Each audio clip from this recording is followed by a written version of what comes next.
Simon, Max Lataxe Oui, arrive à la rescousse de Valérie Plante, la bonne mairesse de Montréal, cette dame au sourire incessant, a appelé à l'aide son ami Maxime Penneau-Jobin, accessoirement maintenant chroniqueur dans le blog étudiant La Presse, et elle lui demande de venir en aide à la mairie de Montréal. Montréal se tourne vers l'ex-maire de Gatineau pour trouver de nouvelles sources de revenus.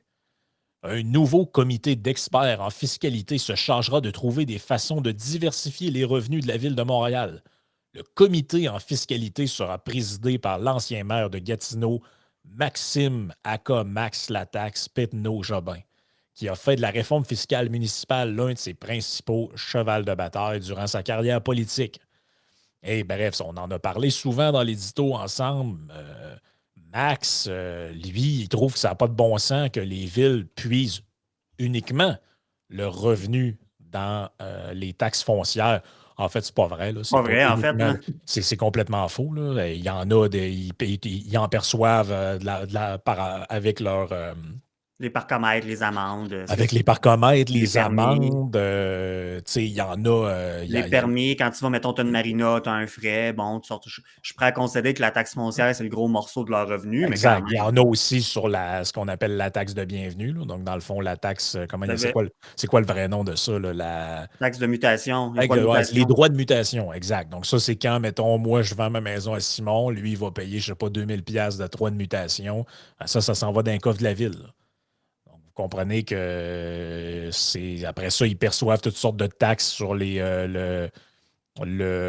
pas juste sur le résidentiel, mais sur Commercial. le commercial aussi. Bon, donc, À des taux plus élevés que beaucoup même plus à élevés des que le taux beaucoup résidentiel. plus élevés. Oui. Après ça, ils ont des droits de redevance sur toutes sortes d'organismes là, qu'ils ont subventionnés d'une manière ou d'une autre, là, qui sont chers. Comme par exemple à Québec, la ville, théoriquement, reçoit des redevances de la part du centre Vidéotron, puisque la ville est impliquée financièrement dans le projet à hauteur de je ne sais pas combien de millions.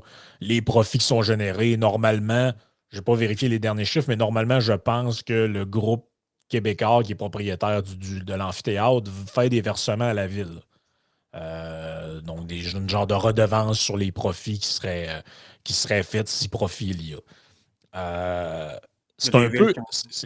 c'est un peu inquiétant de voir que ce monsieur-là, qui était affectueusement surnommé Max Lataxe par certains de ses résidents, soit consulté parce qu'on a vu un peu c'était quoi la teneur de ses idées. Idées d'ailleurs qui commencent à être repris. Ce sera un peu le sujet, là, un peu les deux sujets sont interconnectés, là. Mais on a vu le ministère, en fait, on voit le ministère de Geneviève Guilbeault qui brasse beaucoup de patentes, là. C'est à se demander à se demander ce que Bonardel faisait du temps qu'il était là, là. On me semble qu'on dirait que depuis que c'est elle, il y a 52 000 affaires qui changent dans le tas de le dire, là. Et donc, ça, les gens qui écoutent l'édito se rappellent très bien qu'on a jasé de ça il n'y a pas si longtemps que ça, je dirais peut-être un mois et demi, 2 mois. Les expropriations, il y avait un texte justement de Penneau-Jobin Mhm. qui nous disait que ça n'avait pas de bon sens que des gens fassent du profit avec des expropriations. Et bref, c'est un peu ça le contenu de ce qui est là-dedans, là. Ben voilà. Puis moi, ça fait un moment que je le dis, puis j'arrêterai pas de le dire. Il faut s'intéresser de plus près à tout ce qui touche au monde municipal parce qu'il y a des affaires bizarres ou enfin des affaires qui méritent dont on se préoccupe qui ressortent de là. Puis ça, ce n'est une. C'est qu'on voit que manifestement, il y a des gens qui ont encore, tu sais, qui ont les bonnes entrées ou que leur discours réussit à faire un bon bout de chemin auprès du gouvernement. Tu sais, le texte dont on avait discuté dans l'édito il y a un mois et demi, 2 mois, sur les expropriations, je veux dire, Max Lataxe, ça n'avait aucun bon sens ce qu'il proposait. Là, je veux dire, ça au nom de. Il y avait des belles formules, genre tout ça au nom de l'équité envers l'État. Ben non, mais c'est l'équité envers le citoyen, moi, que je veux, tiens. Puis là, justement, on dit qu'il faut pas que le citoyen fasse de profit au niveau de l'expropriation. Mais pas, je vais essayer de simplifier au maximum. C'est parce que là, dans le fond, ce qui est proposé avec le projet de loi actuel qui va être déposé incessamment, c'est que c'est qu'actuellement, on exproprie en fonction de ce qu'on appelle la valeur au propriétaire. C'est que ça, finalement, c'est combien? C'est quoi la juste valeur marchande de ton immeuble? Plus, mettons, si tu as, par exemple, un terrain commercial ou un commerce ou quoi que ce soit, ben, on s'incompte de l'argent que tu pourrais faire dessus. Tandis que là, on se limiterait, par exemple, uniquement à la juste valeur marchande. Fait que là, tu pourrais dire, ben, la juste valeur marchande, c'est pareil, parce que la juste valeur marchande, bon, comme vous le savez sûrement, c'est pas toujours uniquement l'évaluation municipale. Souvent, ça peut être plus que ça. Des fois, ça peut être moins. Fait que tu te dis, bon, ben, parfait, c'est ta valeur au marché. Fait que vous devriez être content. Vous êtes des gens de droit, vous devriez être content. Vous expropriez à la valeur du marché. T'es comme, oui, mais attends une minute. C'est que quand on dit qu'on ne veut pas que les gens s'enrichissent en se faisant exproprier, c'est parce que ce n'est pas une question d'enrichissement comme tel. C'est qu'on vient évacuer tout aspect de te compenser pour ton trouble finalement. Tu sais, l'exemple que je te donnais avant qu'on commence à enregistrer, c'est que, tu sais, par exemple, moi, je ne sais pas si moi, demain matin, j'ai le pouvoir de t'exproprier de chez vous. Je te donne ton prix. Mettons, ta maison est évaluée. Mettons, ta maison, plutôt, sa juste valeur marchande, on va dire, c'est 300 000. Je viens de voir, je te dis, tiens, vous voulez un chèque de 300 000 à cette heure votant. Mais l'affaire, c'est que si tu voulais avoir cet argent-là, tu serais très bien capable de mettre une pancarte à vendre devant chez vous, puis tu la vendrais par toi-même, ta maison. Là. Fait qu'en quelque part, il m'apparaît tout à fait légitime qu'on te compense pour ton trouble, tes désagréments. Le gens disent, ouais, ben là, ça veut dire qu'il va falloir que j'aille vivre ailleurs, ça va pas être descendre dans le secteur qui me plaît. Tout le trouble de, tu te retrouves de trouver une autre propriété, de déménager, bon, mais je t'ai intégré dans ma communauté, mes enfants se plaisaient ici, des choses comme ça. Et tu n'as pas juste ça aussi, tu as également aussi, puis je pense que c'est toi qui m'avais attiré mon attention là-dessus, tu as la question de dire, ben, tout ce qui est, par exemple, tout ce qui est la question de, tu sais, par exemple, mettons, si on se limite juste au secteur résidentiel, parce que c'est peut-être plus facile à comprendre. Mettons, par exemple, tu as fait des améliorations sur ton terrain. Ben là, il a fallu que tu fasses des demandes, par exemple, au comité consultatif d'urbanisme pour une dérogation mineure. Il faut que tu ailles chercher un permis de ci, un permis de ça. Ben, c'est parce qu'en quelque part, le fait que tu aies un peu plus que la juste valeur marchande, la JVM, ça vient en quelque part te compenser pour le temps que tu as investi là-dedans. Ben, ça, c'est complètement évacué. Puis c'est arrange-toi avec ton trouble finalement, mais je veux dire, je trouve pas ça. Ça, je trouve ça plus illégitime que de vouloir s'en aller vers ça.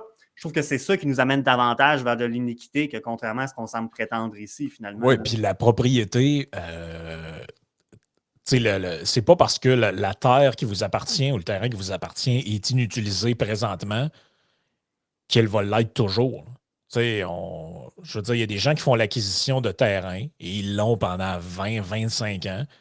Et ce que vous dites, ah, mais pourquoi il y a ça, ça ne sert à rien, ça pourrait être un parc ou whatever. Ouais, mais ce que vous ne savez pas, c'est que la personne, elle a comme idée qu'à sa retraite, elle va aller là, elle va bâtir une petite maison pour finir ses jours-là.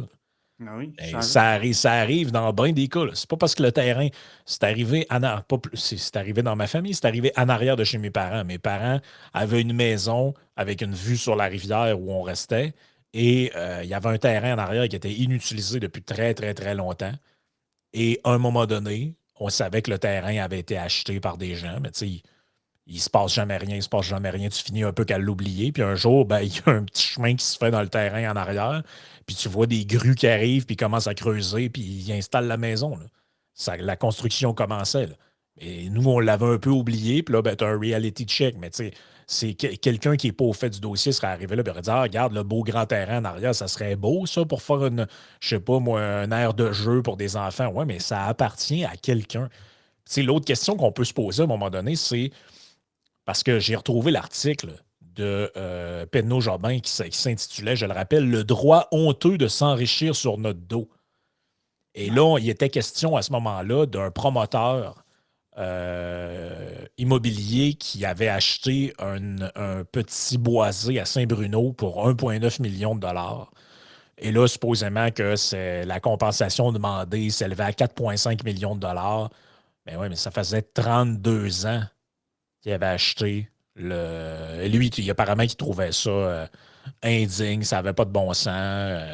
Tu sais, si tu as acheté une maison il y a 32 ans, elle a pris combien de valeur depuis? Je veux dire, moi, je connais des gens qui ont des propriétés depuis très longtemps, puis c'est pas mal dans ce ballpark-là, là, en termes de pourcentage Oui, ben oui. d'augmentation. Puis, tu sais, lui, ça semble être un peu, je ne dirais pas une obsession, là, mais dans son cas, c'est que les gens qui connaissent un peu le coin de Gatineau, là, à Gatineau, à un moment donné, il y avait un projet d'élargir. Je ne sais pas comment ça s'est réglé, cette histoire-là, mais il y avait l'idée qu'il voulait élargir le boulevard des Allumettières.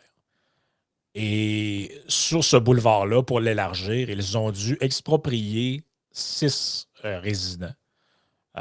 Cette histoire-là, ça remonte à il n'y a pas si longtemps que ça. Là. Et il y avait des maisons qui avaient été achetées par des promoteurs. Et là, tu comprends, tu vois venir l'histoire, c'est que le promoteur avait acheté des maisons éventuellement pour les sacrer à terre puis faire autre chose là-dessus. Euh, Ça s'appelait le groupe Aboutanos. J'ai l'article du droit devant mes yeux, là.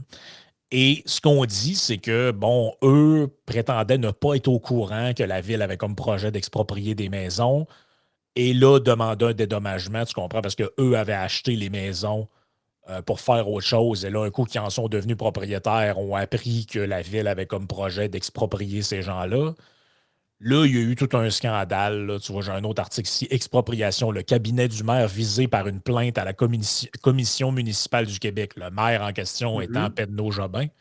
Et là, il y avait toute une histoire qu'un membre de son cabinet aurait été proche d'un promoteur immobilier qui aurait lui-même racheté.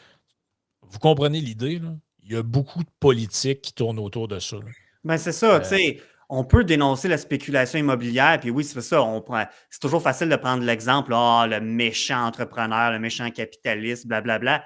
Mais tu sais, si on se rappelle, puis je nommerai pas de municipalité ou quoi que ce soit pour pas qu'on se mette dans le trouble, mais rappelez-vous, dans le temps de la commission Charbonneau, il y en avait eu des histoires justement de, ah, il y a des projets dans telle ville, une autre ville, puis là, on se rend compte que finalement, ben, dans la municipalité A, ben, regarde donc ça, c'est quelqu'un de la famille du maire ou de la mairesse qui possède le terrain, qui se fait exproprier.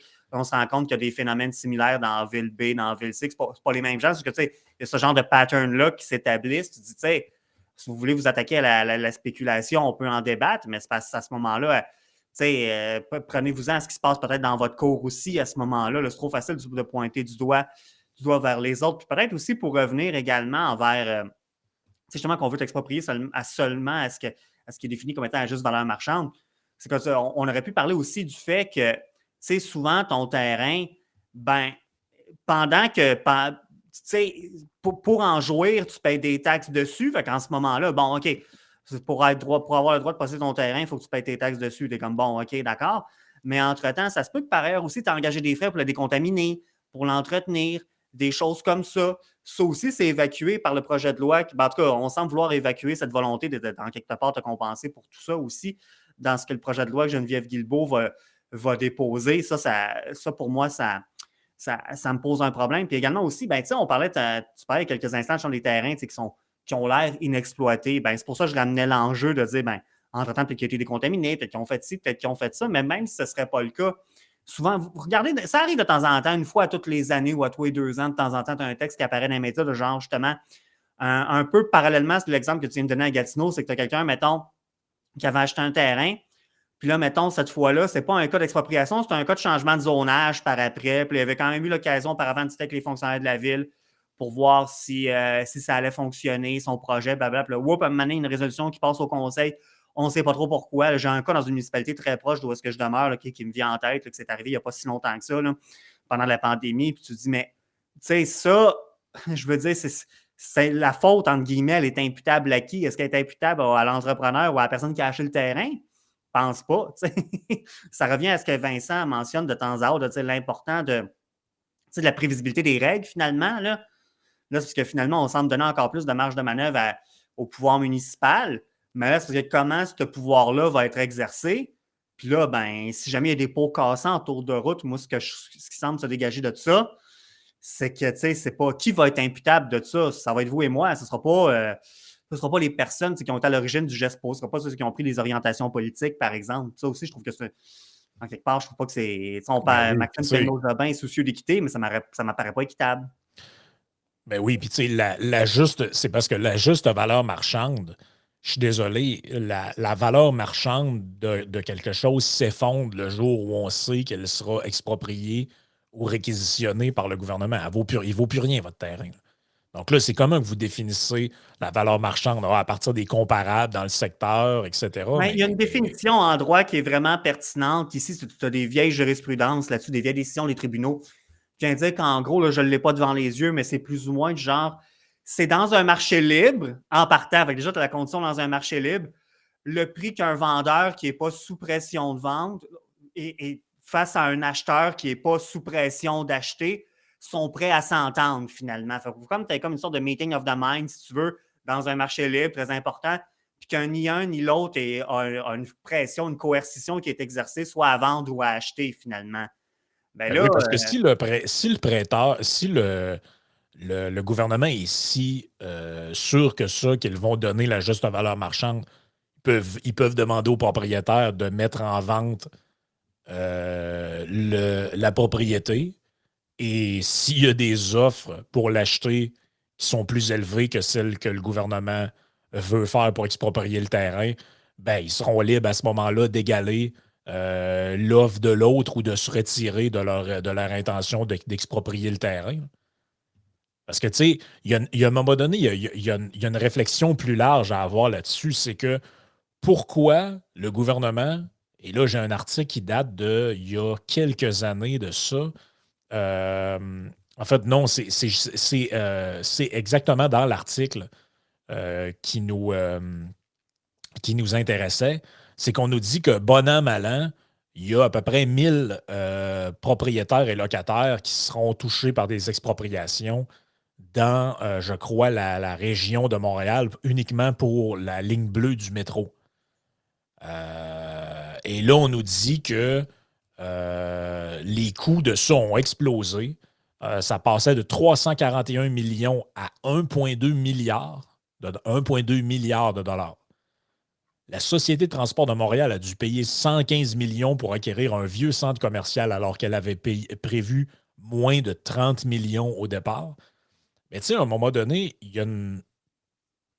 si c'est si compliqué que ça là, à faire. Dans un système où le transport, les projets de transport seraient privés, là, ben, ce serait aux promoteurs qui désirent faire ces projets-là de s'organiser avec le marché, là. Et eux s'arrangeraient pour payer le juste prix. Si vous êtes un entrepreneur, vous êtes, hey, sais-tu quoi, moi, j'aurais un projet, je pense qu'on va faire une ligne de train entre telle place et telle place. Là, vous consultez des ingénieurs, vous vous rendez compte que, ouais, OK, il y a 6, 7 maisons dans ce coin-là qu'idéalement, pour faire le trajet qu'on veut, faudrait qu'on ait ces terrains-là. Vous allez voir les gens, vous dites, Madame, elle vaut combien votre maison? Ah, ben, on l'a fait évaluer, elle vaut 385 000. Parfait, je vous donne 500 000. Et merci, bonsoir. Il y a des fortes chances que la personne accepte. Si elle n'accepte pas, ben vous bidez plus haut. Puis c'est comme ça que ça doit. Je ne suis pas un expert des grands projets faits par des compagnies privées ailleurs dans le monde, là, mais à mon avis, ça doit être à peu près de même que, oui, que mais ça, que ça fonctionne. Là, pour quelle raison le gouvernement va avoir ses mains là-dedans puis exproprier des gens et nationaliser des terrains pour faire des grands projets de même contre la volonté des gens qui sont là? Et là, tu sais, c'est parce que dans l'article, ce qu'on nous dit, c'est comme une demi-vérité.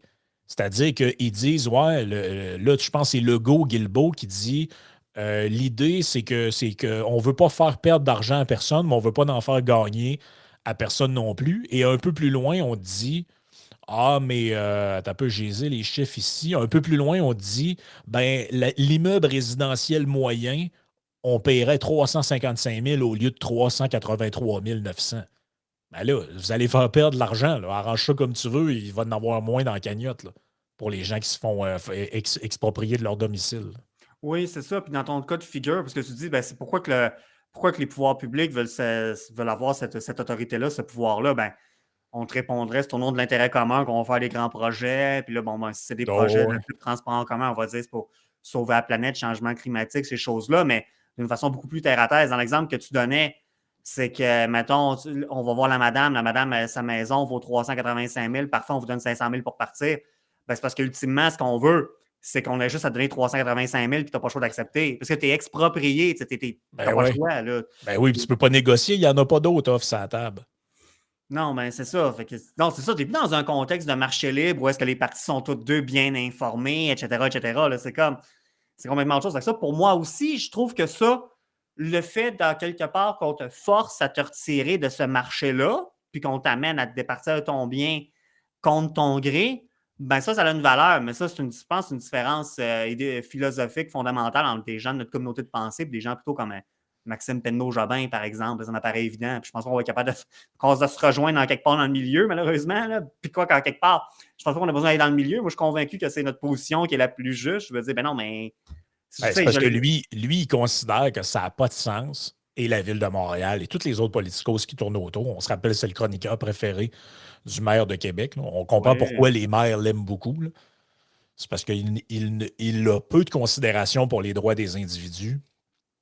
Parce que c'est facile quand tu prends les exemples de gens qui sont milliardaires ou millionnaires puis qui ont des gros des terrains qui valent excessivement cher, de dire ah, mais c'est du monde qui n'en ont pas besoin, ils pourraient redonner à la communauté, etc.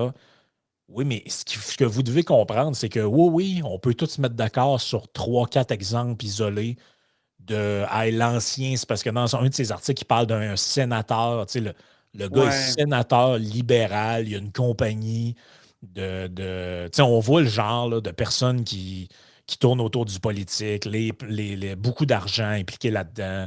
Tu sais, ils savent quel exemple prendre pour ben oui. soutirer l'accord du public à leur patente. Mais la réalité, c'est que ça va être utilisé. Inévitablement, la conséquence logique de ça, ça va être utilisé pour vous exproprier si jamais vous êtes proche d'une place où on décide qu'on fait un parc à chiens ou du transport en commun ou whatever. Et le but, ce sera de vous donner le moins d'argent possible. Et je suis désolé, mais quand une maison, si votre maison vaut 350 000 se faire exproprier, ça vaut plus que 350 Tout à 000 fait. vous avez, vous allez avoir des déménagements à vous taper, vous allez Perte de avoir de la jouissance. paperasse à remplir, perte de jouissance, changement d'habitat. Changement d'habitat. Ah, quand tu as 20, 25 ans, 30 ans, peut-être ça ne te dérange pas. Mais quand c'est des gens qui ont 70, 75 ans, 80 ans, ça peut être des traumatismes pour eux. Là. Ça peut être des difficultés d'adaptation, puis dans certains cas, de la perte de mobilité, puis c'est le début de la fin. Là. Ça a l'air dramatique ce que je dis, mais c'est la réalité. Là. Les gens qui ont vécu des expropriations dans la vie, là, c'est pas des beaux événements. Là. Il n'y a personne qui vit ça avec le sourire. Là. Puis, tu sais, le temps que vous avez mis sur votre propriété, les rénovations sur votre maison, sur votre terre, peu importe, c'est l'œuvre d'une vie pour beaucoup de gens. C'est un deuil à faire, là, de s'en Regarde. aller de là. Là. Et imagine, quand tu as un cheminement, à un moment donné dans la vie où tu te dis ah, écoute, je suis plus capable d'entretenir ma propriété, je m'en vais en appartement, puis je la vends. Mais ça, c'est ton choix à toi que tu as Oui. fait à ton cheminement. Là, c'est pas ça qui arrive. Tu reçois une lettre. Ouais, by the way, le tramway va passer dans ta cour, on réquisitionne ta maison, puis tu vas avoir la juste valeur marchande, OK? C'est parce que si je l'avais mis en vente, j'aurais peut-être pu avoir 100 000 de plus que ce que toi tu proposes, mais ça a l'air que c'est la juste valeur selon le projet de loi qui va être défini. Tu sais, Non, puis tu sais, regarde, c'est sûr que c'est des projets ça perturbe beaucoup les gens. Regarde, 50 ans plus tard, on parle encore des expropriations dans le coin de Mirabel pour l'aéroport. Puis on sait comment ça a fini, cette histoire-là, l'aéroport de Mirabel. Là. Ça, tu dis, c'est le bout du bout en plus si finalement, tu te rends compte, mettons, les gens qui sont expropriés pour le tramway, si dans 10, 15 ans, mettons que le tramway finit par se faire, puis on se rend compte qu'il n'y a pas un maudit chat dans le tramway finalement, ou que, tu sais, façon de parler, il n'y a, pas grand monde dans le tramway. Tu dis, ben, tout ça pour ça en plus, tu sais. Ce qui ramène un peu au bien fondé, ben, ça ramène un peu à la question que tu avais soulevée il y a quelques minutes, c'est comme le pourquoi de la patente, pourquoi qu'on tient absolument à rentrer ces projets-là dans la gorge du monde, finalement. Peut-être qu'on n'en a pas besoin. En avons-nous vraiment besoin, finalement? C'est un peu ça. Puis ben, ça, malheureusement, c'est pas pris en compte. Puis il y a quelque chose aussi que tu as dit qui est venu me chercher. C'est quand tu as mentionné, sans faire de procès d'intention, quand tu penses que tu avais dit, bon, tu sais, quelqu'un comme Maxime Penneau-Jobin, c'est parce que tu vois que ce pas des gens qui ont nécessairement beaucoup de respect pour les droits des citoyens. Tu sais, ça, c'est à peu près comme ça, tu l'avais dit, ouais, dis-le-moi ouais. si je te cite mal, mais c'est quand même troublant de penser que c'est quand même des gens, ceux qui sont ramassés en situation d'autorité, là. Moi, c'est pour ça, je le répète, il faut s'intéresser, il faut suivre ça de plus près de ce qui se passe au municipal puis de ceux qui dirigent nos villes, là, nos villes, nos municipalités. Je sais que c'est plate, mais il faut Ben, s'intéresser à ce qu'ils font, ce monde-là. Là. c'est que dans leur Il y a esprit, je substance. sais, je sais un peu comment ils réfléchissent dans leur tête, ces gens-là, pour en avoir côtoyé beaucoup. C'est que dans leur esprit, le droit de propriété, c'est quelque chose qui freine l'intérêt de la collectivité. Tu sais, l'intérêt de la collectivité, c'est d'avoir un parc, des espaces verts pour que des gens puissent aller danser là-dedans puis regarder des petits oiseaux chanter. Et eux, ça les écœure que la loi, que le droit protège le fait qu'on ne puisse pas faire ce qu'on veut avec des terrains, entre guillemets, inutilisés. Et là, Ouais, ben, c'est mais sûr que quand c'est inutilisé, pour même faisons abstention de tout ce qu'on a dit précédemment, ben, c'est sûr que froidement, si tu réfléchis pas trop, tu te dis, ben oui, le bois. Il y a un bois là-bas, il est inutilisé. Ça fait 25 ans, ça appartient à tel groupe. Il pourra ordonner ça à la municipalité, puis ils vont faire je sais pas moi, un aire de jeu pour des kids, un parc là-dedans, ou un arrêt de bus, ou je sais pas quoi, quelque chose qui va être utile pour tout le monde au lieu de dormir là. Ah oui, mais c'est parce que ce qu'on dit, c'est qu'un coup que tu vas jouer là-dedans, après, c'est les petits propriétaires de Mhm. maisons ou de condos, whatever, qui un jour seront dégagés de là parce que parce que oubliez pas que il y avait des éco-conseillers de la ville. C'est très drôle, là, comme titre, là, éco-conseillers de la ville de Montréal qui nous disaient, il n'y a pas longtemps, il était en breakdown parce qu'un promoteur annonçait une construction de quelques bungalows, pas nécessairement des bungalows, là, mais des unifamiliales sur l'île de Montréal. Et là, eux, ils disaient, ça n'a pas de bon sens qu'on construise encore des maisons. Il faut densifier, il faut que les gens vivent dans des cages à poules une par-dessus l'autre. Là. C'est moi qui rajoute ça. Là. Mais vous comprenez un peu l'idée. Là. Ben, qu'est-ce qui vous dit que dans leur planification, là, quelque part, au travers de tout ça, là, ils ne vont pas favoriser que les trajets ou les affaires passent dans des coins où il y a de l'unifamilial, parce que de toute façon, pour eux, c'est de la perte d'espace. Puis tant qu'à exproprier du monde, on devrait exproprier du monde qui ont des maisons. Ils prennent de l'espace pour rien, ces gens-là. Ils iront vivre dans des tours. Écoutez, excusez, là, mais avec les plans qui nous montrent là, un peu partout là, de ville piétonnière, c'est des questions qu'on peut se poser. Là. Ah ben, c'est sûr que tout ça est sujet aux orientations politiques du jour, puis du personne qui est assis à la chaise. D'où encore une fois l'importance, comme le dit Vincent souvent, c'est les règles du jeu, c'est pas les acteurs. Mais là, c'est parce qu'on vient jouer encore avec c'est parce qu'on vient jouer encore avec les règles du jeu. Cette fois-ci, c'est les règles de l'expropriation qui, effectivement, comme on dit dans l'article de la presse, n'ont pas été modifiées depuis plusieurs décennies. C'est peut-être pas de mauvaise chose, par exemple, comme tu disais avant qu'on commence à enregistrer, que ça n'a pas été modifié depuis un moment. Puis tu sais, pour ce qui est des parcs, puis des choses comme ça, je pense que personne n'est contre les parcs.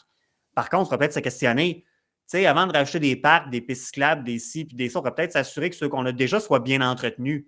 Moi, j'ai la chance de demeurer dans un endroit où c'est que c'est pas un problème. Mais j'ai déjà été ailleurs, puis bon, je me promène un peu, c'est des choses qui m'intéressent, je porte un œil à ça quand je me dans mes déplacements. Puis c'est pas le cas de partout, c'est vraiment pas le cas de toutes les villes, toutes les municipalités. Fait que, tu sais, avant d'exproprier du monde pour faire X ou Y projet, pour acheter des trucs, que ce soit du transport en commun, des parcs, des trucs d'utilité sociale, ben, pouvez-vous vous assurer déjà au départ que ce que vous avez déjà comme infrastructure de transport en commun, que les autobus arrivent à l'heure, que c'est bien entretenu, que les routes sur lesquelles ils passent ne sont pas toutes scrap. Je sais que c'est très terre à terre ce que je dis là. Ou encore une fois, avant de rajouter des parcs, ben, les parcs que vous avez en ce moment, est-ce que les modules de jeu pour enfants, est-ce qu'ils sont tous pétés? Est-ce que ça a l'air du yard? Le gazon est-tu bien le gazon est-tu bien entretenu? C'est plus à la Ouais. mode dans te faire du Les terrassement. poubelles sont-tu ramassées? Ouais. C'est ça. Puis aussi, c'est ça, moi ce que je trouve drôle, c'est là, j'ai un exemple très particulier en tête, c'est que moi, je me rappelle, il y a une municipalité il y a plusieurs années qui a exproprié des terrains, des terrains sportifs, je ne me rappelle plus c'était pour quel sport, mais bref, c'était pour des terrains sportifs pour faire un projet que finalement, le projet, il n'a pas marché pantoute, tu sais. Mais c'est parce que des fois, il faut prendre un peu de perspective, un peu de recul historique, j'ai envie de dire, puis dire, bon, ben OK, là, on dit que dans notre ville, il n'y a plus assez de parcs, ça nous parlerait des parcs de plus, ou nous prendrait, par exemple, un terrain de soccer de plus, un terrain de baseball, peu importe. Mais là, tu regardes les projets qui ont été faits dans les 5-10 dernières années, tu fais comme, ouais, mais c'est parce qu'on en avait un là, qui était il y a 7-8 ans, là, que les gens aimaient bien, que vous l'avez enlevé pour faire je ne sais pas trop quelle patente, ou plutôt je sais quelle patente que vous avez faite puis qui n'a pas marché. Tu te dis, ben là, c'est parce que, Ben oui, avant, c'est ça. je sais pas, là. Oh, oui, c'est ça. Maintenant, une question de gestion des priorités. On va glisser à la partie Patreon. Oui. Il y a un article du Devoir qui nous parle, ça va directement dans le sens de ce que tu disais, ça fait une bonne transition, c'est que les villes, en particulier, et les gouvernements, de par leur désir de créer des espèces de paradis écologistes de nos villes et de nos lieux de vie, en réalité, avec ça, ils vont contribuer à une autre affaire qu'ils sont censés combattre, et c'est-à-dire la gentrification des quartiers.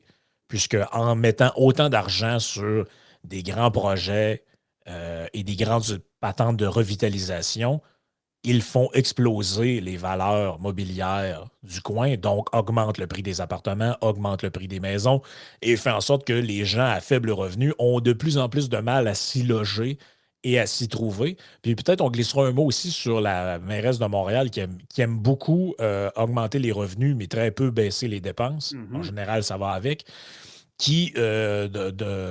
dont on apprenait que la ville, supposément, ne sera plus capable de payer sa collecte de déchets là, dans pas long. C'était Oui. un article très sérieux du journal. On va regarder les vrais chiffres Oui. en arrière de tout ça. Fait que joignez-vous à nous, patreon.com/isénéchal.